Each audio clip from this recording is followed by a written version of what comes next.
He became Duke. But he still wanted her. The sheep was not moving. Arthur Pendergast had his boots in 6 inches of ditch water, his coat on the wrong bank, and his patience approximately where his coat was, and the sheep a large, committed merino with the expression of an animal that had made a philosophical decision and intended to maintain it, was looking at him from the middle of the ditch with the serenity of something that had nowhere better to be. "Move," Arthur said. The sheep did not move. He got his hands under it and lifted, which was the 3rd time he had done this, and the sheep came free of the mud with a sound like an argument ending badly, and he deposited it on the bank and straightened and put his hands on his knees and looked at the October sky over Shropshire with the expression of a man entirely content with his life. Cold air. Good work. A ditch that was now 1 sheep lighter. This was the work. This was the life he had chosen at 22 when he had left the court and the expectations and everything that came with being the 3rd son of a 3rd son of an old moorland name, and he had not regretted it for a single morning in 10 years. Not once. He was repeating this to himself with some emphasis when the rider arrived. He came across the field at speed, which meant official business, because nobody came across a Shropshire field at speed in October for social reasons, and the envelope he produced from his coat was sealed with black wax, which meant something worse than official. Arthur opened it. He read it twice. He looked at the sheep, which had settled onto the dry grass with the magnificent indifference of something that had been rescued and felt no obligation to be grateful. "Right," he said. The letter informed him, in the formal language of solicitors who had been looking for him for 3 weeks, that his cousin Edmund had died without issue, his uncle before that, and his father's brother's line before that, and that the dukedom of Moorland had descended through its collateral branches with the systematic determination of water finding the lowest point until it had arrived, inevitably and apparently inexorably, at one Arthur Pendergast, veterinary surgeon, currently residing in a rented farmhouse near Ludlow and knee-deep in a drainage ditch. He was the Duke of Moorland. Hello, lovely. If you're enjoying this tale of hidden beauty and unexpected love, I'd be so grateful for a like or subscribe. It helps me bring you more stories where pain shatters and true character shines through. And if you'd like, tell me in the comments where you're watching from. I read every note, and your presence makes these stories come alive. He had an estate of 40,000 acres. He had a townhouse in Mayfair.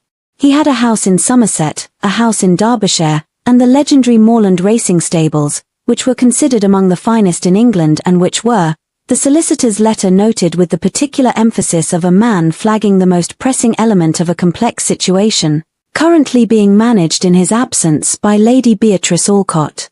Arthur put the letter back in the envelope. He picked up his coat from the far bank. He looked at the sheep one last time. "You have," he told it, "very poor timing." The sheep closed its eyes. He left for Moorland 2 days later, which was as fast as a man could arrange his affairs when his affairs included 17 patients of various species, a landlord who needed 4 weeks' notice, and the particular interior resistance of someone who has built a good life and been told by fate that it is required elsewhere. He sent 3 letters ahead of him, one to the solicitor, one to the house, one to the stables, and he sat in the hired carriage with his coat that had seen better decades and his calloused hands and his 10 years of country living, and he thought about what the solicitor's letter had contained in its final line. The stables are in excellent condition under Lady Beatrice Alcott's management, who has overseen operations for the past 4 years in anticipation of the new Duke's arrival. Lady Beatrice has expressed willingness to brief the incoming Duke on all current arrangements. Willingness. He had read that word 4 times. It had the quality of something carefully chosen. He had not spoken to Beatrice Alcott in 10 years. He had thought about her more often than that, which was a separate issue he had managed with varying success over the course of a decade and did not intend to examine in a hired carriage on the road to Moorland. He arrived at the estate on a Thursday afternoon in late October, which was grey and cold and entirely in keeping with his mood. The house was as he remembered it from childhood visits, long and golden and serious, the kind of building that communicated permanence without effort, surrounded by the kind of grounds that required an army to maintain and apparently had one, judging by the evidence of recent work on the East Gardens. His new valet, appointed, apparently, in advance of his arrival by the solicitor, because the solicitor was the kind of man who solved problems before they fully formed, was waiting at the front door with the expression of someone who had been briefed on the incoming duke and was doing his professional best. The valet's name was Harris. He was 50, precise, and took one look at Arthur's coat and said nothing, which told Arthur that Harris was either diplomatic or despairing, and that both were possible. "Your Grace," Harris said. "Arthur," Arthur said. Harris's expression communicated, with perfect efficiency, that this was not how dukes were addressed and that he would require time to adjust his approach. The house is ready. Will you be taking dinner at 7? Is Lady Alcott here?" "Lady Beatrice is at the stables, sir. She generally is, at this hour. I'll go to the stables first." Harris looked at the coat. "Perhaps after." "Stables first," Arthur said, and left Harris on the front step communicating silently with the October sky. He knew the way to the stables. He had known the way since he was 12, which was when he had first come to Moorland with his father and discovered that the horses were more interesting than the house and the stables were more interesting than the horses, because in the stables there was a girl of 12 who knew every horse by name and could tell you their history going back 3 generations, and who had looked at him when he couldn't correctly identify a chestnut gelding and said, with the particular precision of someone who has never understood why other people are less interested in accurate information than she is, "That's a thoroughbred cross, not a standard chestnut, you can see it in the cannon bone length." He had been looking at her, in one way or another, ever since. The stables at Moorland were large, well kept, and occupied. He heard the voice before he saw her, clear and carrying, the voice of someone giving instructions that are meant to be followed the first time, and when he came through the main stable door he found exactly what the solicitor's letter had failed to prepare him for, which was Beatrice Alcott with her sleeves rolled to the elbow, her dark hair pinned efficiently rather than elegantly, and her entire attention directed at the head groom with the focused intensity of someone who has made a decision and is explaining it precisely once. She had not heard him come in. She was 31 now. 10 years since Edinburgh, 10 years since the conversation in the garden at Moorland that he had spent a subsequent decade examining from various angles and finding himself, each time, having done the wrong thing for reasons that had seemed right at the time. He looked for the word and found several and discarded them, entirely herself. That was the word. She had always been entirely herself, which was the thing about her that had undone him at 21 and appeared, from a stable doorway in October, to be perfectly intact. The head groom saw Arthur first and straightened. Beatrice followed his gaze. She turned. 10 years in a second. He watched her absorb it, the same way he was absorbing it, the particular rearrangement of the present tense when someone who has been living in the past tense of your memory walks through a door and becomes real again. Then her expression settled into something that was not quite neutral but was doing a very competent impression of it. "Mr. Pendergast," she said. He stopped. "Arthur is fine. I'm aware of what it is," she said. "I was making a point." She turned to the groom. "We'll continue this tomorrow, Thomas. Give Constellation her feed at 5. She rolled her sleeves down with the brisk efficiency of someone transitioning between tasks, and looked at Arthur with the measuring attention of a woman who has had 4 years to prepare for this moment and has used them well. "You'll want the accounts," she said. "I have them in the office. The race season ends in 3 weeks. Constellation is our best prospect for the November stakes. I'd recommend Beatrice," he said. "Lady Beatrice," she said, pleasantly, firmly. "We should be accurate, since we're establishing things." He looked at her. She looked at him. Around them the horses moved in their boxes and the stable smelled of hay and horses and the particular October combination of cold air and warm animals, and he felt, with the complete and humbling certainty of someone who has been a duke for approximately 4 hours, that he was standing in her territory. "Lady Beatrice," he said. "It's good to see you. I'll have the accounts ready at 9 tomorrow morning," she said. "Welcome to Moorland, Your Grace." She walked past him toward the stable door, and she did not look back, and her hem was muddy, and she moved with the particular confidence of someone who knows exactly where she is going in every sense. He stood in the stable doorway and watched her go and thought, with a clarity that 10 years and a dukedom had done absolutely nothing to reduce, there it is. There she was. Chapter 2. The accounts were precise, thorough, and entirely damning to any illusion he might have had that the stables needed him.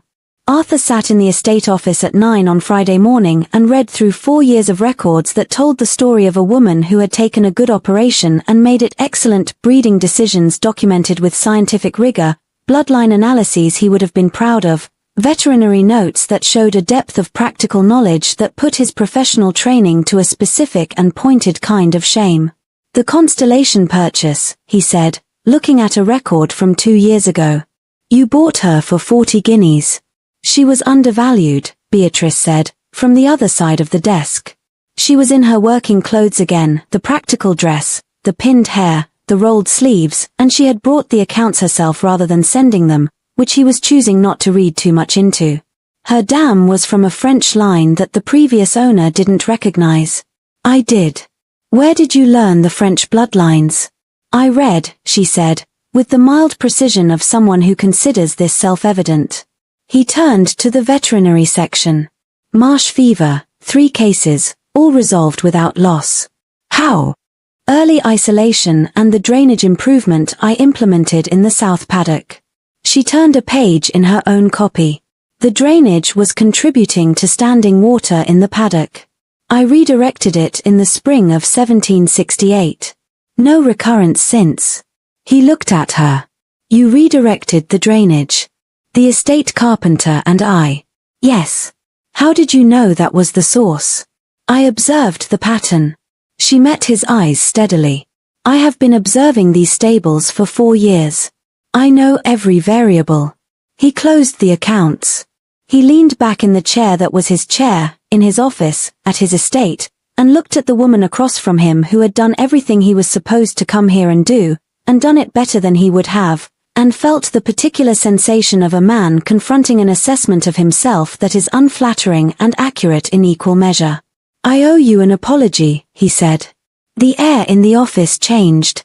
She looked at him with the careful attention of someone who has thought about the possibility of this sentence for 10 years and has not permitted herself to assume it would arrive. The accounts, she said, not quite successfully. We should discuss the November stake strategy. Beatrice. He said it quietly. Not the formal Lady Beatrice of the stables.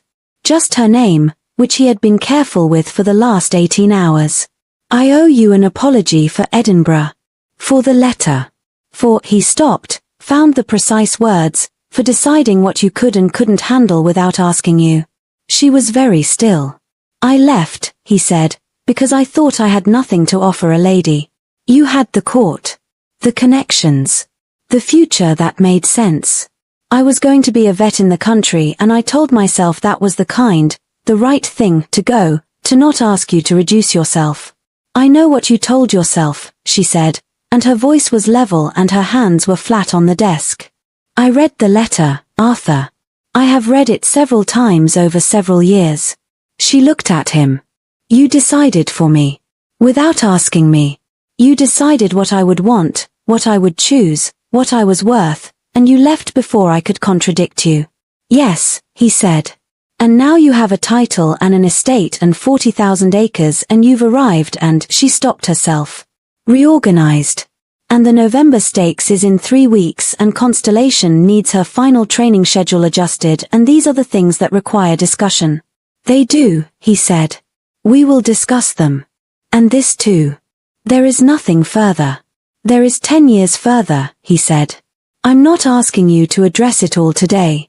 I'm asking you to know that I know I was wrong, and that the accounting was mine, not yours. She looked at the accounts in her hands for a moment. Then she stood, and she was entirely composed, and she was also, he knew her well enough, had always known her well enough, not entirely composed, and the distinction mattered. The mare in the 3rd stall has a slight heat in her off-fore, she said. Since you're a vet, I'd value a second opinion. He stood. Show me, he said. They went to the stables, and she showed him the mare, and he ran his hands down the leg with the professional attention of 10 years' practice, and she watched him work with the focused interest of someone who respects competence regardless of everything else. And for 20 minutes in the third stall with the October light coming through the high windows, they were simply two people who knew about horses, finding the problem and discussing its solution. It was the most natural 20 minutes he had spent in 4 days. When they straightened and he confirmed her assessment, mild soft tissue inflammation, rest and cold compresses, no race work for a week, she nodded, and then looked at him with an expression that was not the managed composure of the office but something less arranged. "You're good," she said. "You always were. You're better," he said. At all of it. You know that." She looked away. "The accounts are on your desk," she said. "I'll have the November strategy document ready by Monday." She left the stall, and he watched her go the same way he had watched her the day before, with the specific awareness of a man who has been wrong about something for a long time and has only recently been permitted to know it, and the mare shifted in her box and looked at him with the philosophical equanimity of a horse that has seen this kind of thing before. "I know," he said, and went back to the house to attempt, again, to fit his calloused hands into the silk gloves his new valet was aggressively optimistic about. Chapter 3. The house party was his great-aunt Millicent's idea, which was the first sign it would be complicated. Lady Millicent Pendergast was 73, small, extremely sharp, and had opinions about the new Duke of Moreland's domestic arrangements that she communicated with the directness of someone who had lived long enough to have no further use for indirectness. She arrived on Wednesday unannounced, installed herself in the best guest room, dismissed Harris's carefully arranged schedule with a wave of her hand, and by Thursday afternoon had organized a weekend gala with the efficient enthusiasm of a woman who considers other people's social lives a project she has been assigned. "You need to be seen," she told Arthur, over a breakfast he had not finished. "The title requires it. The stables require it. The county expects the new Duke to entertain." "The county," Arthur said, "can manage its expectations." "The county's expectations," Millicent said, "include seeing you married within a reasonable period, which means you must be seen and appraised by suitable candidates, which means a gala, which I have arranged for Saturday." "You've arranged it already. I've been here 2 days." She said this as if it explained everything, which it did. "I've invited 16 families. The barons from the East County, the Hawthorne family, they have 2 daughters, both very eligible, Lord Fairfax and his wife. Lady Beatrice Alcott is included in an advisory capacity regarding the racing demonstrations on Saturday afternoon." He looked at her. "An advisory capacity. She manages the stables." Millicent's expression was entirely innocent. "It would be inappropriate to exclude her. I've also arranged her accommodation." "Good. She can stay at the Village Inn. Is being fully renovated," Millicent said, with the perfect serenity of a woman who had possibly arranged this. "All rooms unavailable until December. She will stay in the East Guest Wing." She stood, collected her toast, and moved toward the door. "Breakfast at 8 on Saturday. Do try to wear the good coat." The good coat, it turned out, was what Harris considered good, which was a different category from what Arthur considered good, but he wore it on Saturday evening when the guests arrived and stood in the Moreland drawing room with a glass of wine and the expression of a man doing his professional duty, which was now, apparently, standing in well-lit rooms being appraised by the county. The débutantes arrived with their mothers and their prepared expressions and their carefully managed conversation, and they looked at him with the specific attention of young women who have been briefed on the Duke of Moreland's vital statistics: age, income, acreage, and Arthur stood among them and smiled at the appropriate moments and felt absolutely nothing, which was probably visible to anyone paying attention. Millicent was paying attention. Millicent was also watching the door. Beatrice came in at 7, which was the dinner hour, and she came in the way she did everything, without performance, without the arranged presentation of the débutantes, with the specific quality of someone who knows who she is and hasn't prepared a different version for the occasion.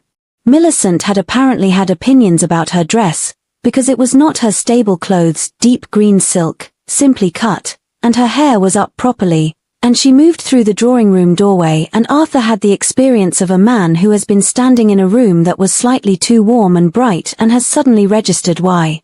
He took a drink of wine. He took too large a drink of wine. Harris, who was passing with a tray, observed this with the discretion of an excellent valet. Beatrice was seated at dinner between Lord Fairfax and the local baron, a cheerful man named Harcourt who had known her since childhood and was clearly delighted to sit beside her, and she talked to both of them with the ease of someone who is genuinely interested in the people she's talking to, which was, he had always thought, one of her most infuriating qualities, not infuriating because it was bad but because it was good in a way that made everyone in her vicinity feel attended to. Including barons named Harcourt who were apparently very funny because she laughed at something he said with the real laugh, the undignified one, and Arthur across the table of 12 found himself unable to remember what the young woman to his left had just asked him. "I'm sorry," he said. "What was that?" She repeated her question. He answered it. He did not look at Beatrice again for 4 minutes, which was an effort of will he considered respectable under the circumstances. After dinner, in the drawing room, Millicent circulated with the focused energy of a woman orchestrating something, and the young ladies demonstrated accomplishments at the pianoforte, and the men talked about hunting, and Arthur found himself at the window with a second glass of wine watching Baron Harcourt make Beatrice laugh again. He was not, he told himself, jealous. He was observant. He was paying attention to the room, as a host was required to do, and noting that Lady Beatrice Alcott was having an excellent evening, and that this was good, and that his hands were completely relaxed around the wine glass, which was definitely not white-knuckled. Millicent appeared at his elbow. "Lord Harcourt is a widower," she said, conversationally. Arthur said. 3 years since his wife passed. Very well thought of in the county. Excellent family." She paused. "He's always been fond of Beatrice. They rode together as children." "That's very interesting," Arthur said, in a tone that communicated it was not interesting but that he had no grounds to say why. "You should go and talk to her," Millicent said. "She's occupied." "She's been looking at the window for the last 5 minutes," Millicent said, with the mild precision of someone reporting simple facts. "That is, whenever you're not looking at her, she looks at you. When you're looking at her, she talks to Harcourt." She sipped her tea. "It's quite exhausting to watch." Arthur turned from the window. "Aunt Millicent. Did you arrange the village inn to be unavailable?" She looked at him with perfect innocence over her teacup. "The renovations were a county project. Nothing to do with me." He looked at her. "Go and talk to her, Arthur," she said. "You have waited quite long enough." He crossed the drawing room. Harcourt, who was a good man with excellent instincts, found a reason to speak to Lord Fairfax at the precise moment Arthur arrived, which Arthur noted with gratitude. Beatrice turned from the conversation to find him there and did the small, rapid internal reorganization he had learned to see. "Your Grace," she said. "Are you enjoying the evening?" he said, which was not the sentence he had intended to open with but was the one that arrived. "Baron Harcourt is very good company." She looked at him directly. "Are you enjoying the evening?" He looked at the room full of eligible women who had been presented to him this evening. "No," he said. She looked at him for a moment. Then she said, very quietly, "Neither am I, particularly." They stood together at the edge of the drawing room while the party moved around them, and he thought of 10 years in Shropshire and the ditch and the sheep, and the solicitor's letter, and the road to Moorland, and the stables, and her back in the doorway, and he thought that he had been given, against all reasonable expectation, a second chance at the only thing he had never successfully talked himself out of wanting. He had not yet found the way to take it. But he was going to. Chapter 4. The storm came in at midnight on Saturday, off the Bristol Hills, and the stallion went through the paddock fence at 12:30, which Harris discovered when the night groom arrived at the house door with a lantern and the expression of a man delivering news he wishes he were delivering to someone else. Arthur was already dressed, because he had not been asleep, and he went down to the stable yard before Harris had finished explaining the situation. The fence at the north paddock was down, the wind had taken a section and Sovereign, the prize stallion and their primary race asset, had gone through it into the east fields in the dark and the rain. He was taking a lantern and a halter from the tack room when Beatrice came through the stable yard door in her riding coat with her own lantern and a lead rope. They looked at each other. He'll go to the east water trough, she said. He always does when he's loose. There's a shelter near the shepherd's hut field. I know the shepherd's hut, he said. Then let's go. They went into the storm together, which was no gentle autumn rain but the committed, horizontal variety that soaked through a good coat in 6 minutes and reduced a lantern to a closely guarded argument with the wind. The east fields were dark and wet, and Arthur counted on his knowledge of the estate grounds and Beatrice's knowledge of Sovereign's habits, and both turned out to be reliable, because they found the stallion at the east water trough exactly as she had predicted, standing in the rain with the philosophical composure of a horse that has had an adventure and is now prepared to be retrieved. Sovereign knew Beatrice.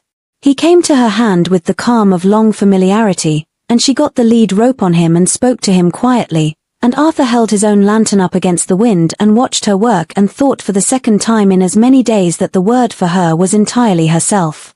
They could not get back before the storm closed in entirely. The shepherd's hut was 30 yards away, stone-built, solid, used in lambing season and now empty except for a stack of dry hay, a low wooden bench, and a fireplace that had enough timber beside it to be useful.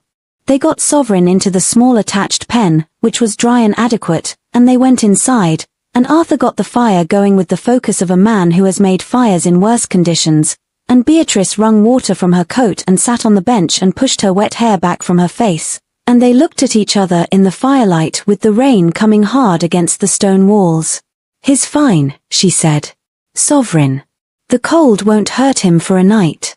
Good, Arthur said. He sat on the other end of the bench, which was not long, and the fire was building warmth into the small space with the efficiency of a small room.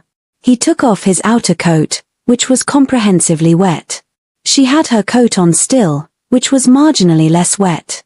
They sat in silence for a moment. The rain was very loud. Edinburgh, he said.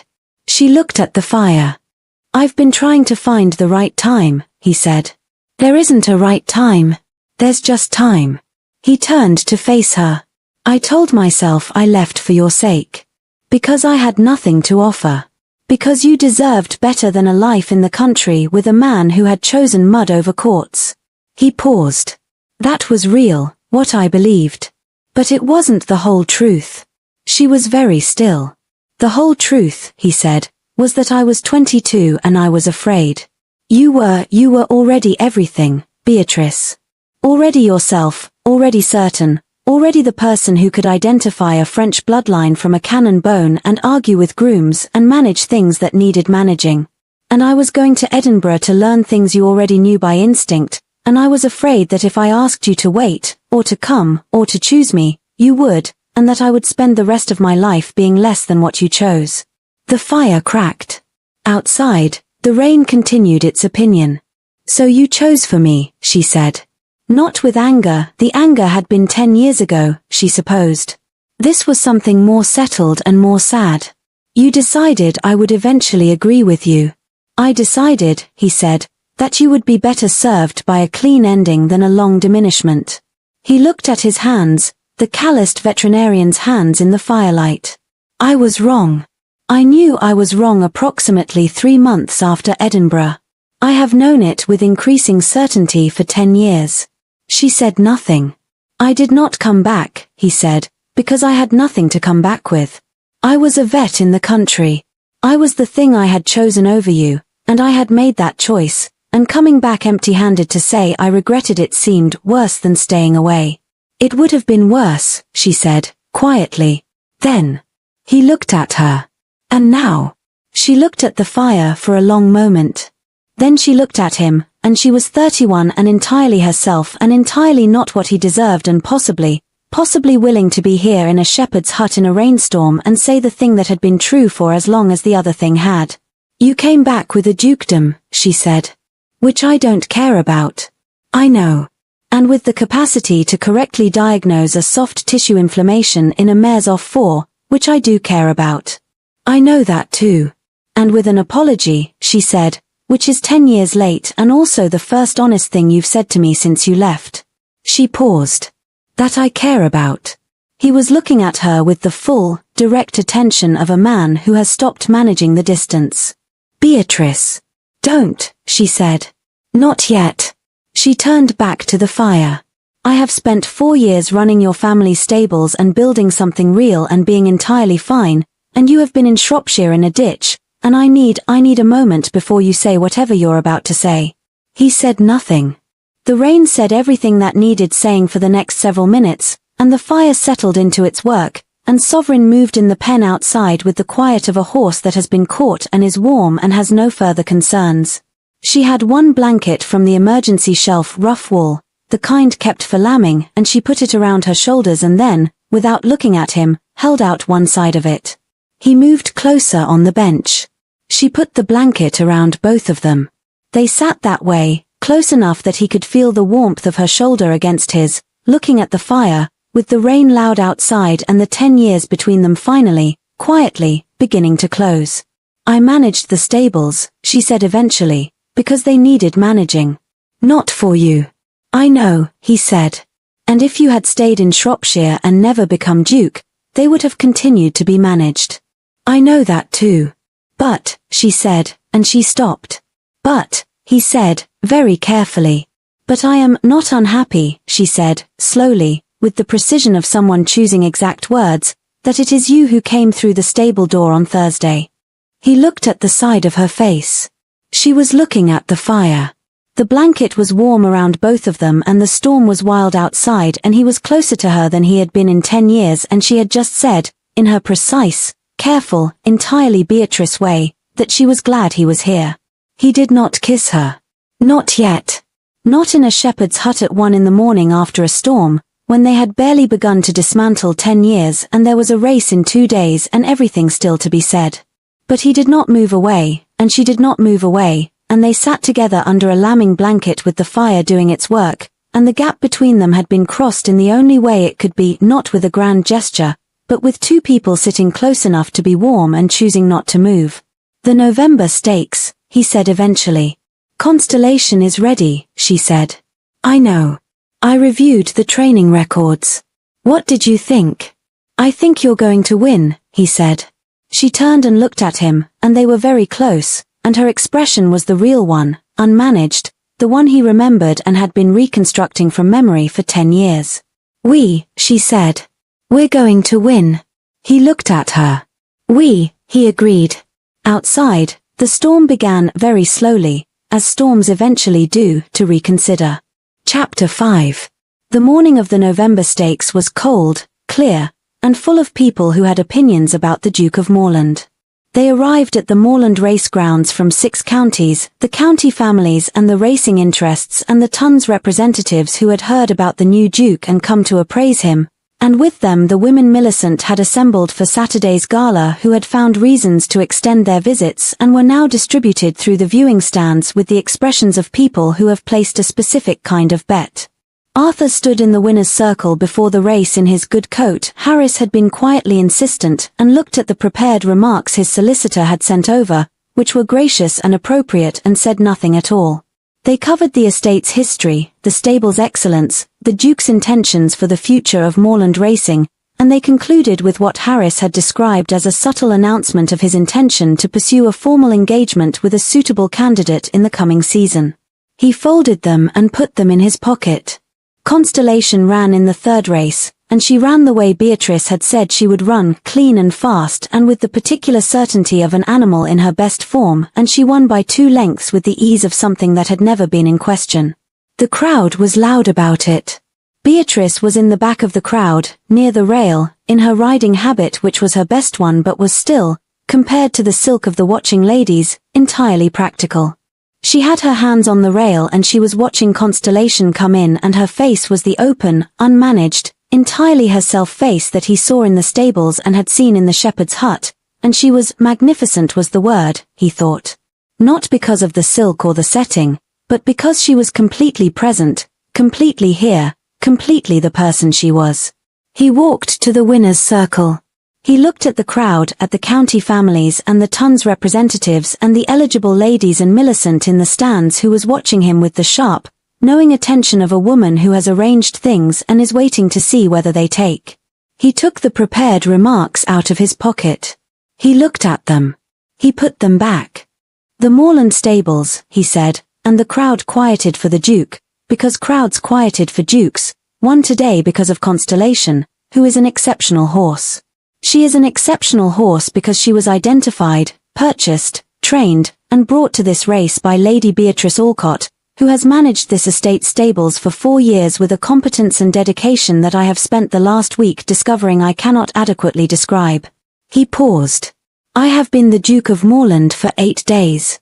Lady Beatrice has been its most essential figure for considerably longer, and I would like the county to know that clearly. He looked at Beatrice. She had turned from the rail. I would also like to say, he said, and his voice was carrying and he was not reading from a document, that I came to this estate with a title I didn't ask for and 40,000 acres I didn't expect, and I have spent the last 8 days discovering that the title and the acres are, in themselves, entirely beside the point. He looked at her across the crowd. I left something here 10 years ago that was more valuable than all of it, and I had the considerable good fortune of finding it still here when I arrived, which is more than I deserved and exactly what I needed. The crowd was very quiet. Millicent, in the stands, had her hand pressed to her mouth. Lady Beatrice, he said, I am not offering you the dukedom. I am not offering you the estate or the stables or the title of Duchess, though all of those are yours if you want them. I am offering you a partnership. Of Moreland, of the stables, of everything that needs doing and building and deciding as the person who actually knows how to do all of it. He paused. And I am asking you, in front of the county, whether you will give me the chance I didn't have the courage to ask for 10 years ago. Beatrice stood at the rail with the crowd between them and her hands at her sides, and her expression was the one he had been reading for 8 days, the one that was entirely herself and entirely unmanaged. Around her, the county watched. The eligible ladies watched. Lord Harcourt watched with the expression of a man who has just understood something clearly. She came through the crowd. She came through it the way she moved through the stables, directly, without performance, without adjusting for the watching eyes. She reached him in the winner's circle with her riding habit and her sensible boots and her unpowdered hair, and she looked at him with the grey eyes that had always, he thought, seen him precisely as he was. A partnership, she said. An equal one, he said. Your decisions in the stables are final. Your opinions on the estate are required, not optional. Your name is on the records as they should have been from the start. He paused. And I will need you to continue to tell me when I'm wrong, which I expect will be regularly. You have been wrong about several things already this week, she confirmed. I expect the rate will continue. The corner of her mouth moved. You wore the good coat. Harris was very persistent. It suits you, she said, and then looked at him with the full, direct attention that he had been waiting for, the one that was not the managed professional regard of a woman briefing a duke but the actual, real, 10-year-held version that had always been underneath it. You left because you were afraid, she said. I know that now. I didn't then. I know. Don't do it again. No, he said. I won't. She looked at him for one more moment, at the man who had been knee-deep in a Shropshire ditch 8 days ago and was now standing in a winner's circle with a title and an estate and all of his calloused, practical, veterinarian self entirely intact, which was, she had always thought, the best version of him. Then she took his hand.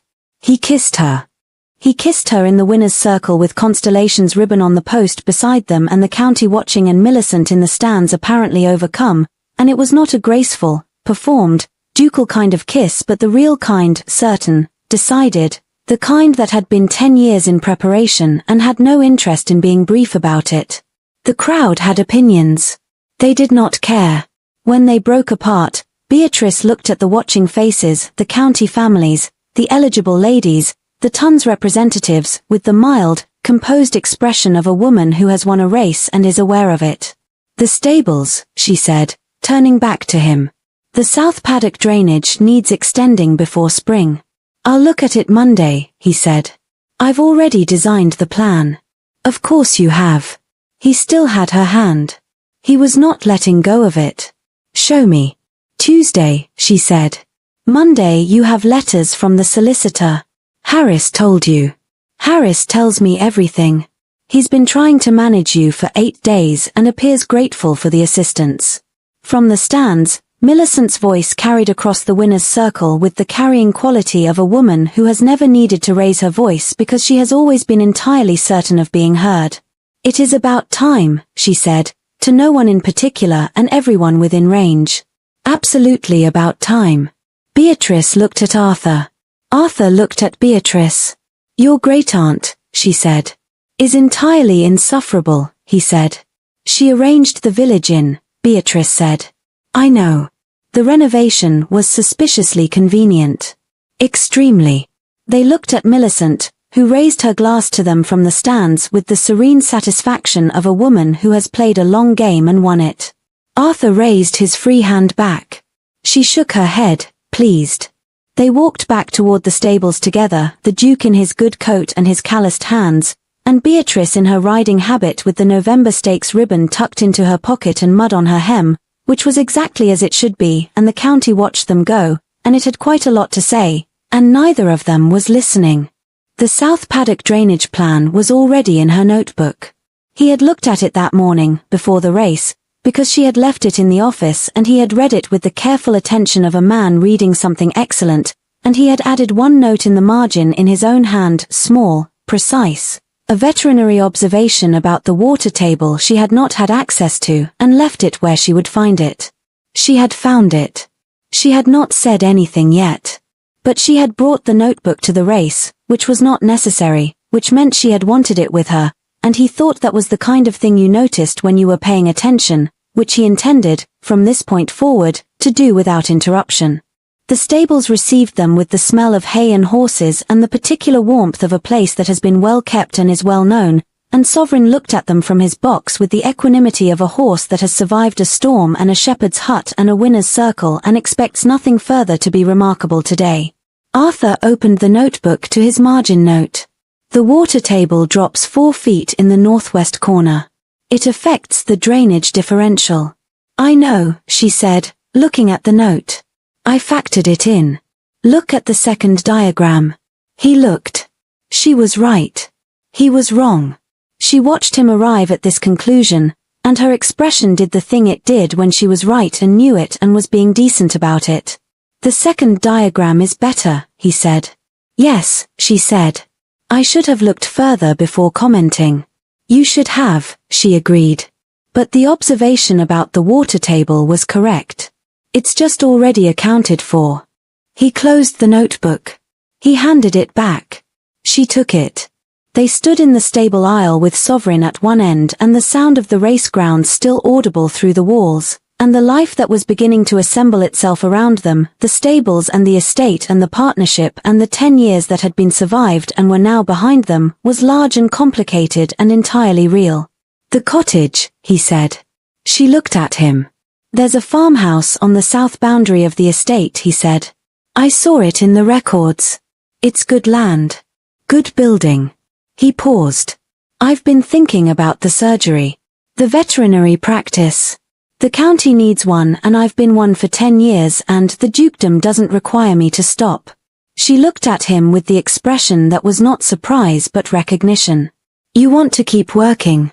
"I want to keep being useful," he said. "The title is what I am. The work is who I am. I'd like to keep both." She looked at him for a long moment. Then she said, with the precise care of someone choosing words that will be accurate and lasting, "You have always been more the work than the title. That is the best thing about you." He looked at her. The stable was warm and real and smelled of the right things, and she was standing in it with her notebook and her muddy hem and her riding habit, and she was 31 and entirely herself, and he had been wrong about her capacity for a long time and intended to spend the rest of his life being corrected about it, which was, he thought of a sheep in a ditch and a solicitor's letter and a road to moorland and a Thursday afternoon and a stable door, exactly where he was supposed to be. "The South Paddock drainage," he said. "Tuesday," she said. "Tuesday," he agreed. Outside, the November Stakes crowd was dispersing into the cold afternoon, and Millicent was undoubtedly managing something, and the county had things to say about dukes and partnerships and women in riding habits, and none of it was as interesting or as real as the stables in the afternoon light, and the 2 people in them, beginning. He had gone to Edinburgh to become someone worth choosing. He had spent 10 years becoming very good at his work. He had become a duke by accident and a partner by intention, which was the right order, and Beatrice Alcott, who became Beatrice Pendergast on a Wednesday in January with no audience but the county vicar and Millicent and a horse named Constellation, directed the moorland stables for the next 30 years and won 12 races in the first 5. Arthur kept the South Paddock drainage in his personal file as a record of being wrong about something important, which she found funny every time. He wore the good coat on Sundays. He wore the muddy boots every other day. Both suited him.